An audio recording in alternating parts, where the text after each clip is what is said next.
सांगलीत मराठा क्रांतीच्या आंदोलनात आमदार खासदारांची हजेरी. दिला मराठा आंदोलन मागणीस पाठिंबा. एक दिवसीय अधिवेशन घेण्याची केली मागणी. सांगलीत मराठा समाजाकडून करण्यात आलेल्या आवाहनाला सर्व पक्षीय आमदार खासदारांनी प्रतिसाद दिलेला आहे.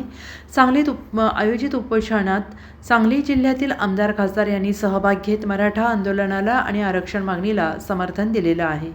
जिल्हाधिकारी कार्यालयात आयोजित बैठकीत मराठा क्रांती मोर्चाकडून मराठा आरक्षण मागणीच्या आंदोलनात सहभागी होण्याचे आवाहन केले होते. यानुसार आज सांगली छत्रपती शिवाजी महाराज यांच्या पुतळ्यासमोर आयोजित मराठा क्रांती मोर्चा आंदोलनात सांगली जिल्ह्यातील आमदार खासदार यांनी सहभागी होत आंदोलनाला पाठिंबा दर्शवला. यामध्ये भाजपचे खासदार संजय काका पाटील, काँग्रेसचे नेते माजी मंत्री विश्वजित कदम, राष्ट्रवादीचे आमदार सुमन पाटील, मानसिंगराव नाईक, अरुण लाड, काँग्रेस आमदार विक्रम सावंत, तर शिवसेना आमदार अनिल बाबर, काँग्रेस नेते विशाल पाटील, माजी आमदार नितीन शिंदे यांच्यासह मान्यवरांनी सहभागी होत आंदोलनाला पाठिंबा दिला आहे. तसेच सरकारने लवकरात लवकर आरक्षण निर्णय घ्यावा आणि आरक्षण या विषयावर एक दिवसाचे अधिवेशन बोलवावे अशी मागणीही केलेली आहे. समाजाच्या आरक्षणाच्या मागणी संदर्भामध्ये आम्ही सगळे बरोबर आहे, पण काल आपल्यातले प्रमुख जी कृती समिती आहे, काम करणारी मंडळी आहे, त्यांनी सांगितलं की एक दिवस आमच्याबरोबर या, उपोषणाला पाठिंबा द्या, एक दिवसाचं अधिवेशन घेण्यासाठी तुम्ही सगळ्यांनी पत्र द्या. त्या पद्धतीनं ती मागणी निश्चितपणानं त्यांची योग्य आहे. समाजाच्या आरक्षणाच्या संदर्भामध्ये जी भूमिका घेतलेली आहे की राज्य सरकारनं तात्काळ लवकरात लवकर या समाजाला आरक्षण द्यावं, त्या मागणीसाठी पाठिंबा देण्यासाठी, त्यामध्ये सक्रिय होण्यासाठी आम्ही सगळे लोकप्रतिनिधी विविध पक्षांचे, विविध समाजाचे या ठिकाणी आलेलो आहोत. मनोज जरांगे पाटलांनी आत्ताच 15-20 मिनिटापूर्वी मला समजलं की गावातल्या लोकांनी आग्रह केल्यामुळं पाणी पिण्याच्या दृष्टिकोनातून त्यांनी ती मागणी मान्य केली.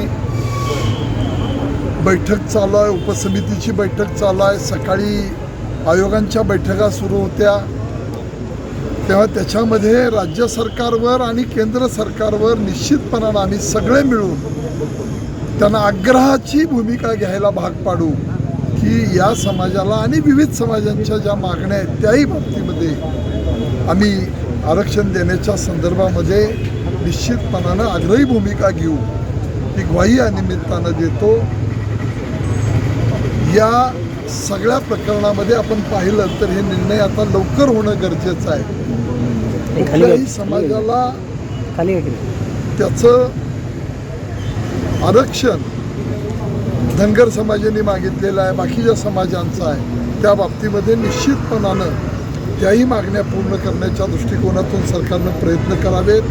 आज आपण मराठा सकल समाजाच्या या मागणीसाठी, आरक्षणाच्या मागणीसाठी इथं आलो आहे, तेव्हा या समाजाच्या मागणीसाठी आम्ही सगळे आग्रही राहून राज्य सरकार आणि केंद्र सरकार यांच्यावर निश्चितपणानं आग्रहाची भूमिका घ्यायला भाग पाडू हा विश्वास या निमित्तानं देतो.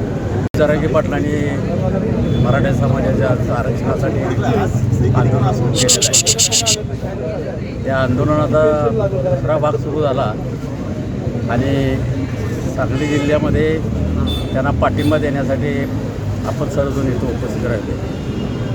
कालच कलेक्टर ऑफिसमध्ये एक बैठक होती, सगळे खासदार आमदार होते.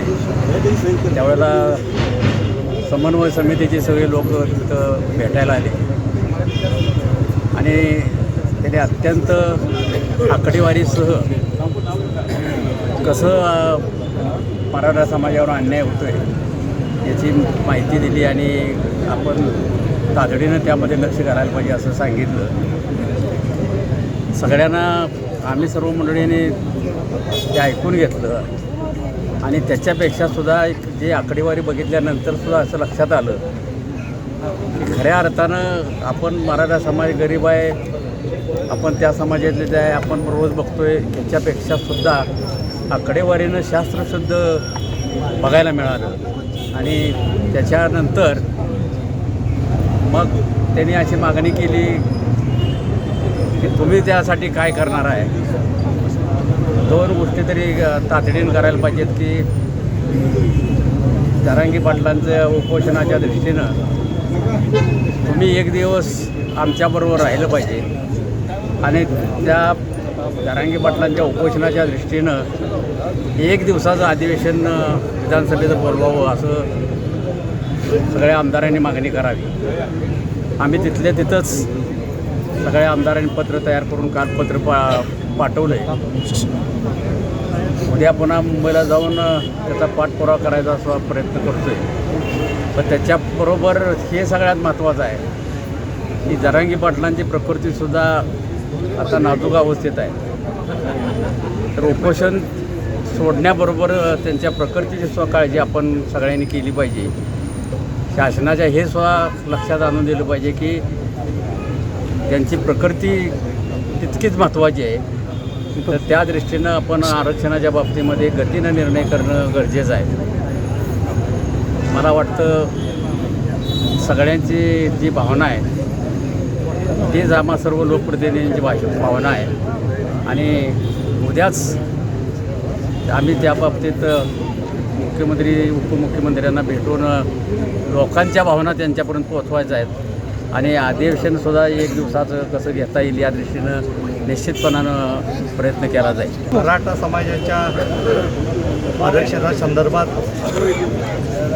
गेली फार वर्ष फार तीव्रतेने मराठा समाज मूक मोर्चा असतील, रस्त्यावर उतरून असेल हा आग्रह करतो. मात्र केंद्र सरकारनं अजूनही त्याला सकारात्मक पाठिंबा दिलेला प्रामुख्याने दिसत नाही.